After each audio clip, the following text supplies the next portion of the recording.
so you know this, then you can tune out. But I didn't know how any of this recruiting worked, and the way it works is the coach of whatever school contacts Coach R.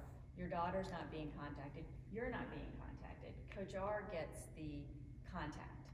And then Coach R will reach out to you as a parent to say, the school from UNC Charlotte has expressed an interest in Megan, and they would like to set up a time to talk to her.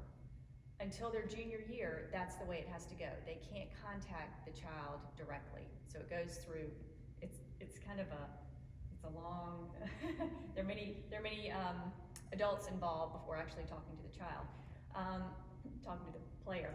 So they set up the time to talk to the player. And what I would emphasize, and we learned this as we went, when that time comes for them to make the phone call, think about how that is for a 13-year-old, a 14-year-old, a 15-year-old to be talking on the phone to a very grown-up adult that's not a grandparent or a parent. They need to be able to communicate. This isn't FaceTime, this isn't a text, this isn't TikTok, this is a phone call, and it needs to be a dialogue. That coach is looking for a little bit of a conversation, not a one-liner, yes, you want more than that. So what we did, before a phone call, we would look online at the school, look up the coach, get a feel for where that coach went to school, look at their players, look at their roster, where are the girls, how was their record. We had some talking points on a piece of paper in front of Adelaide because they're on their phone, so that it wasn't just freeze. Because those initial times when they are on a call with a total stranger who's trying to get to know them, that's a little intimidating. That's a grown-up thing to be doing at a young age. So I would really recommend, that was one thing I wanted to share, having a talking points. This is Adelaide's notebook.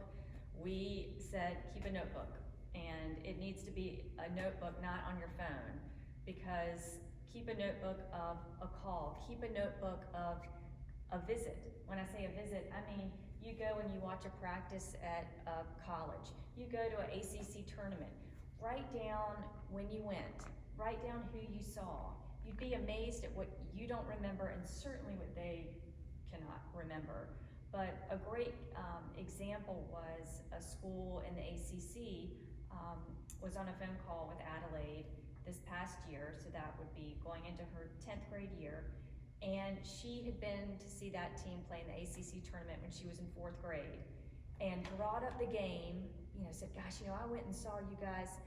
That's that made an impact on the coach, because it shows the memory bank, it shows that they're interested in the school, it's a talking point, it's a conversation, so that these coaches aren't trying to just extract information from the child. They want to get to know them, and they might say, well, how was your day?